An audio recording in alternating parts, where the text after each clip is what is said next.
Bom dia, hoje é dia 2 de setembro, 11 horas da manhã. Eu fiz dois vídeos iniciais ali de filosofia da linguagem, onde eu trouxe algumas coisas meio da minha cabeça, alguma coisa espontânea para começar a exercitar um pouco mais a fala sobre esse assunto. Agora, começar talvez alguma coisa um pouco mais estruturada, vamos ver se funciona a primeira vez. Então, trazendo um fichamento aqui do blog que eu fiz do capítulo aqui do livro do Cláudio Costa, Cognitivismo Semântico, capítulo 2, né, sobre os termos lexicais. Então, o título é Eu, Aqui, Agora, né, uma introdução aos termos indexicais, seguindo aqui o que coloca o Cláudio Costa. Então, eu, aqui, agora, ele, ontem, são termos indexicais, né, e geralmente eles são termos singulares e que nos ajudam a identificar particular, né?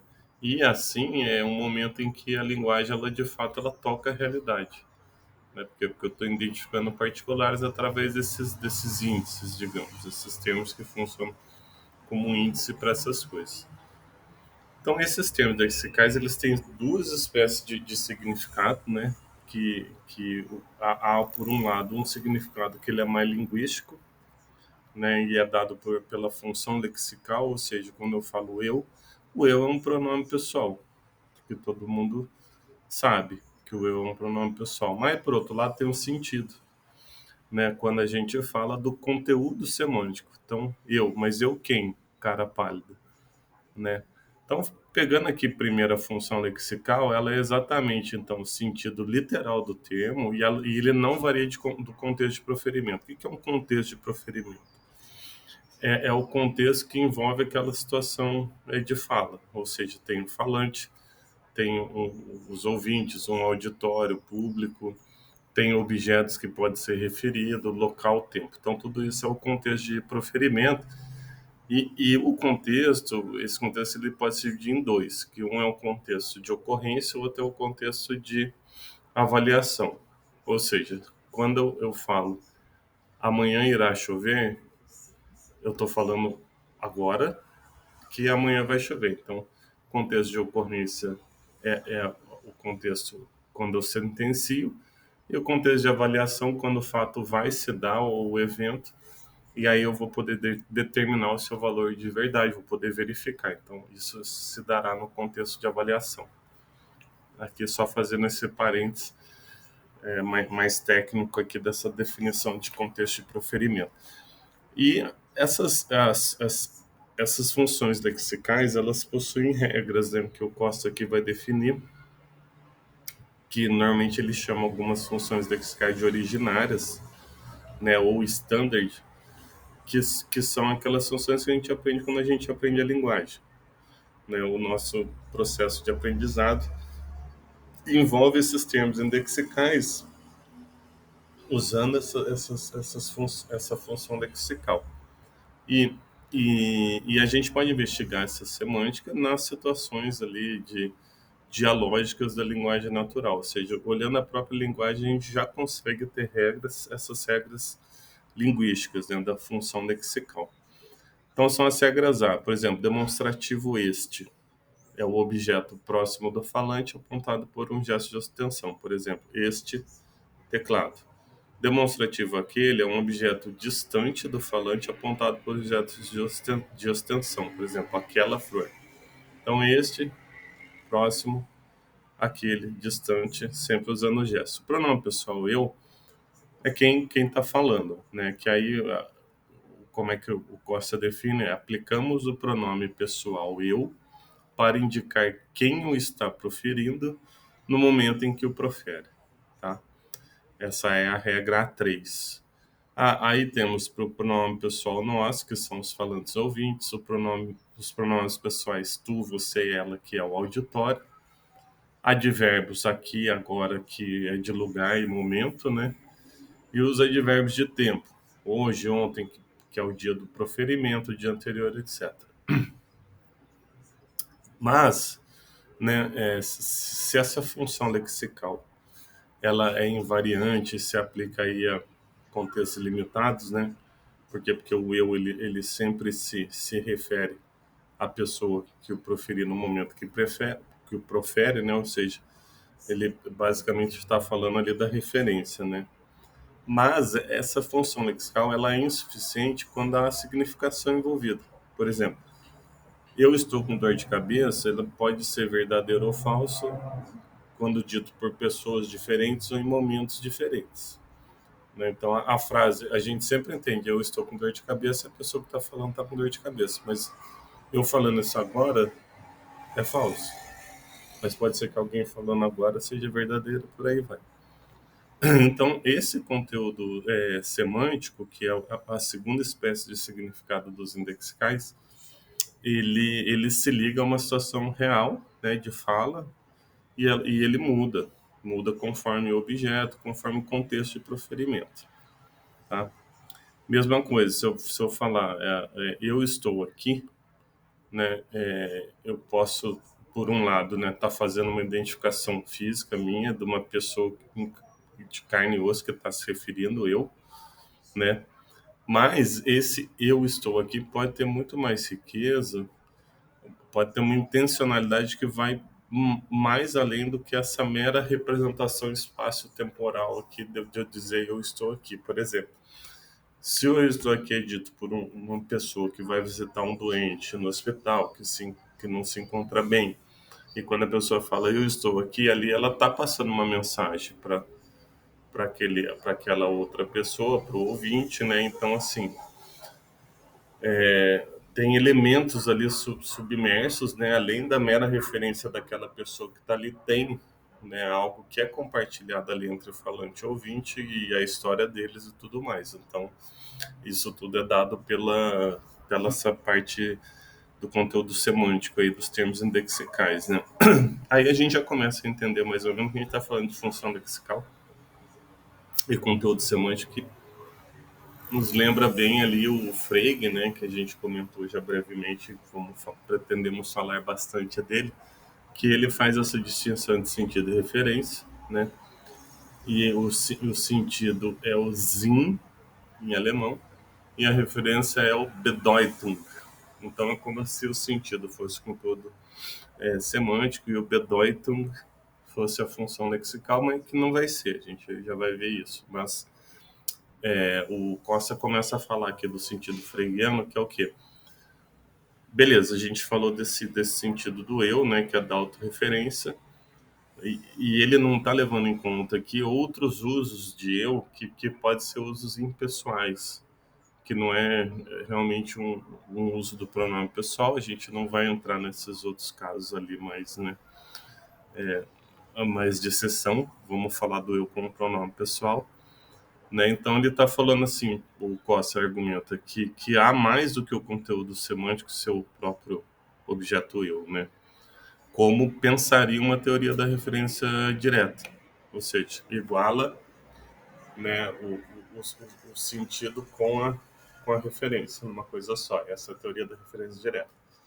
Que teóricos que estudaram os indexicais, a gente vai ver isso como Kaplan e Perry, eles entendiam que o sentido lexical ele poderia se igualar ao Zin freguiano, né? Só que o Costa considera que é um erro, por quê? Porque como o sentido lexical permanece o mesmo e muda o conteúdo semântico, ou seja, seria pelo aquele argumento do Frege, pela colocação do Frege, que o sentido ele é múltiplo, né? Pode ter múltiplos sentidos para aquela referência. Por exemplo, o eu pode sou eu aqui, é quem está vendo, né? Ou é um eu meu que está vendo isso amanhã, que não é o mesmo eu de hoje, por aí vai. Que são modos de apresentação da referência. Esse é o Zin, né? E, por exemplo, eu posso falar assim: pegue aquele comprimido. Quando eu estou apontando, pegue aquele comprimido, é um comprimido grande. Tem vários pequenininhos, tem um grande. Eu falo, pega aquele comprimido.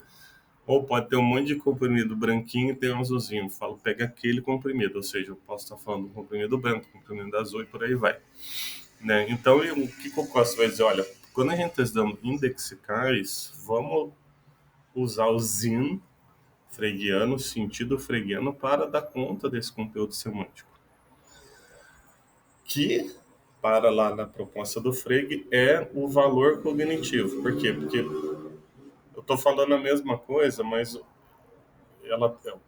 pensamento é diferente, a cognição é diferente, que eu estou transmitindo. Então tem um outro valor cognitivo. Cada modo de apresentação traz um valor cognitivo. Por quê? Porque eu estou dizendo uma outra coisa, né? E não é da própria referência, tá? Então, aí a gente vai ter uma regra de identificação que ela é semântico-cognitiva. Ele falou da regra lexical, das regras A, agora eu vou ter uma regra semântico-cognitiva. Porém, e aí é interessante que ele vai analisar o eu, a pessoa do eu, ou seja, isso é legal, por quê? Porque a gente está falando de termos indexicais, e a gente falou lá no início que eles tocam a realidade, ou seja, eu estou falando de coisas que estão na realidade, a linguagem falando de coisas. Então você entra numa parte ontológica, né? Porque quando se fala de coisa, tem que entender o que ela que é aquela coisa, qual que é a ontologia daquela coisa. Então ele vai fazer isso pro eu, né? Ele vai investigar. Ele vai falar assim, né, o Cosse, que antes de abordar um pronome pessoal, os pronomes pessoais, a gente precisa entender o que é uma pessoa, né? Uma pessoa qualquer.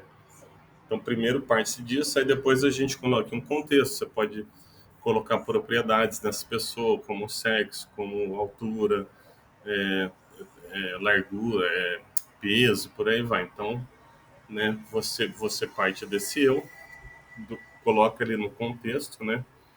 Coloca uma regra de identificação de propriedade num contexto espaço-temporal que é localizável. Tá? Então, tudo isso vai formular, né, essa regra semântico-cognitiva. Tá?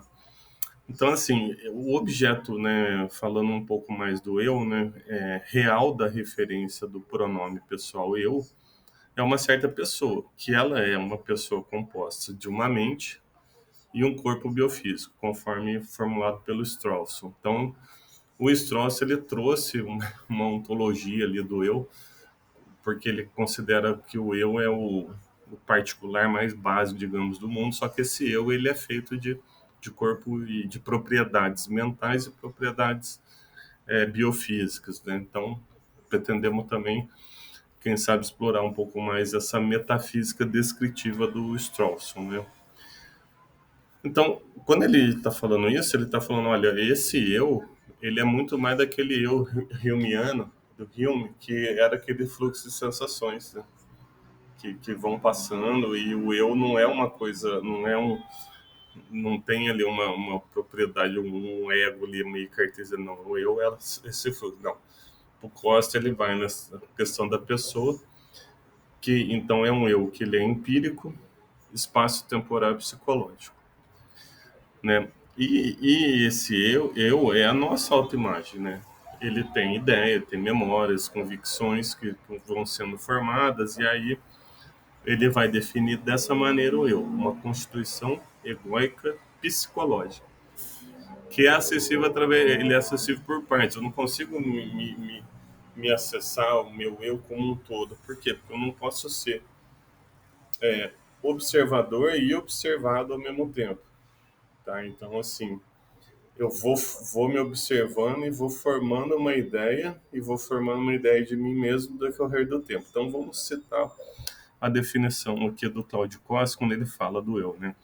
Quando penso em meu próprio eu, porém, é naquilo que sou e no que poderíamos chamar uma constituição egóica subjetiva pertencente à minha pessoa e que sou capaz de experienciar diretamente como um todo, mas do qual, ou seja, eu me experiencio como um todo, mas do qual formo uma ideia com base em estados mentais que se reiteram, que são mais ou menos interrelacionados, que por vezes vêm à mente e aos quais eu posso me referir.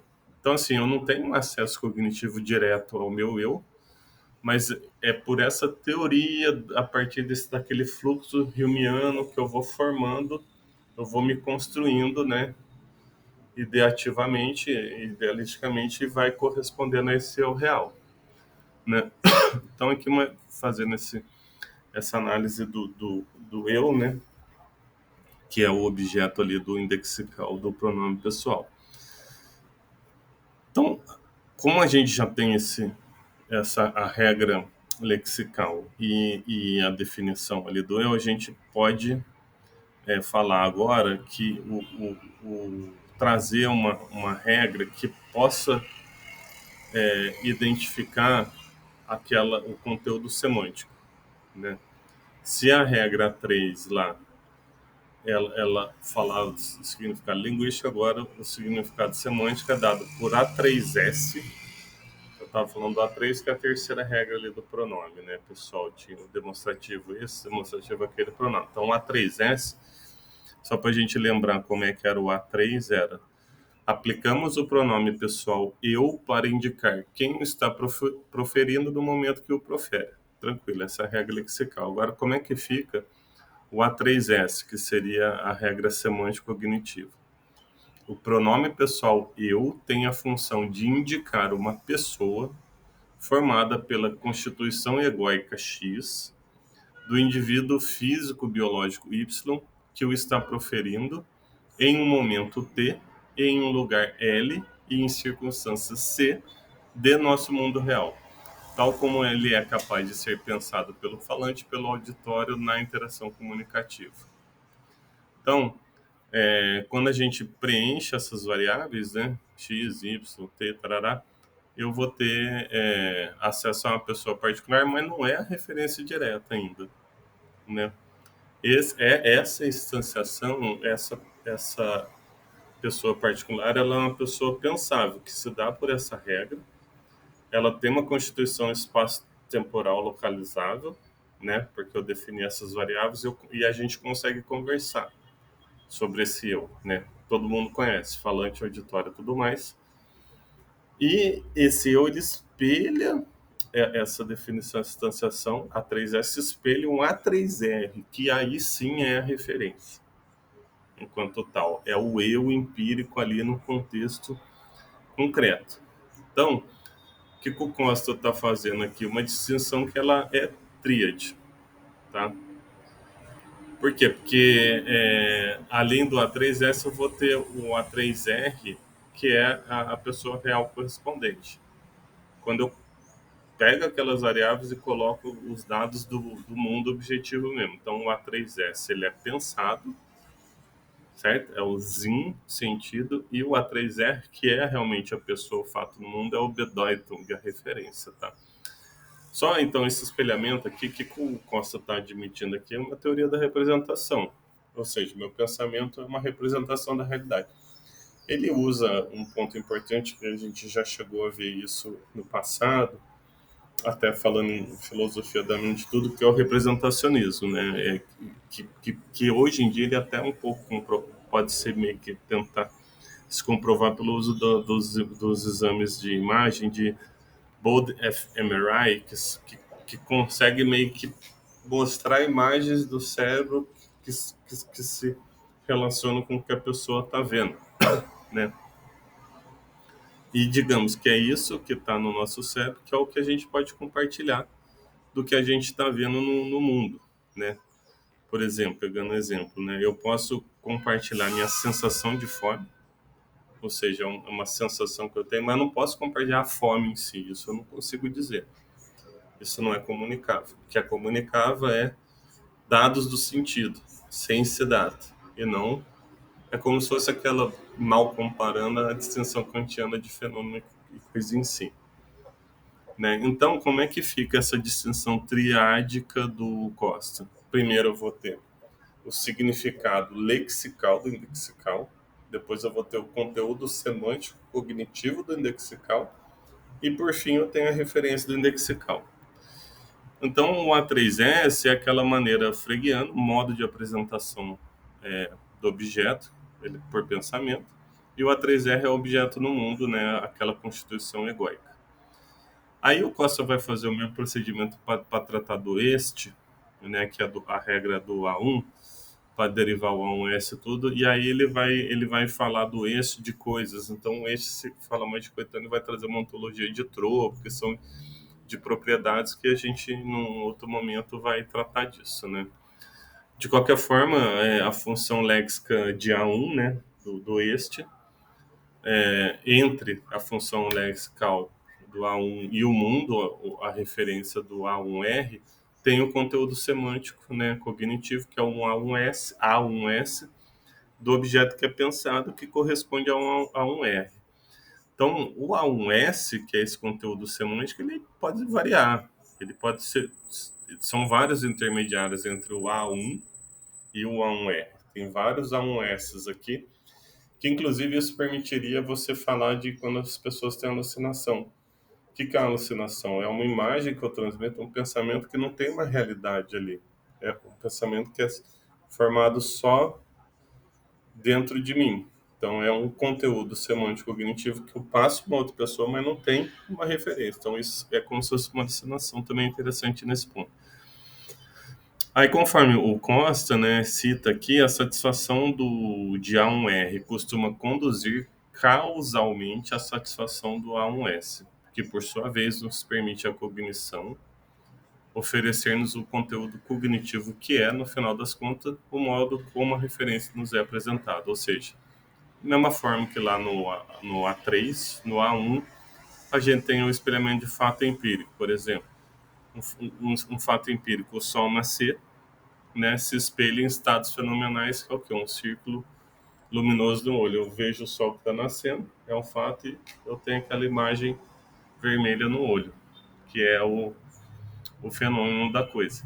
Só que tudo isso, ele carece de critérios de realidade externa, ou seja, eu estou assumindo que tem aquela realidade externa, eu não estou naquele idealismo, né, que foi postulado lá pelo pessoal lá do,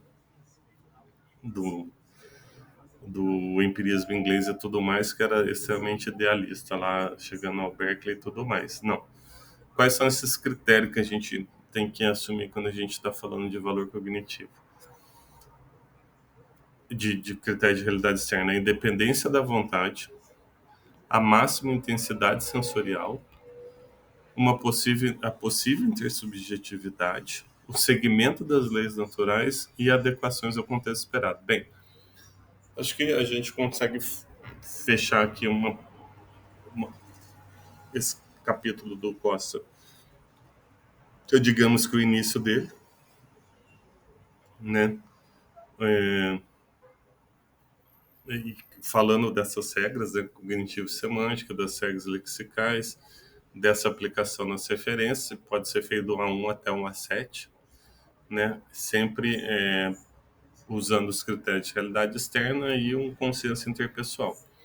E aí, na continuação, agora, eu acho que o Costa vai focar mais, né, no que a gente pretende depois também resenhar e trazer um conteúdo aqui, é analisar como é que foram as propostas do Kaplan, né, que é a abordagem, digamos, referencialista, referência direta, que é de origem miliana, e as abordagens neofreudianas, né, que é a cognitivista e que a Costa defende, que o conteúdo ele é cognitivo, né, ou seja, cognitivismo, né. Digamos que o que estava muito em voga aí ultimamente era o referencialismo do Kripke e tudo mais, ele vai voltar no Frege, né. E aí ele vai fala muito do Gent Hart e o Michel Dummett, né, para trazer essas regras identificadoras do objeto particular. Então acho que a gente encerra por aqui e fica com essa continuidade aí daqui um tempo. Muito obrigado. 11h25.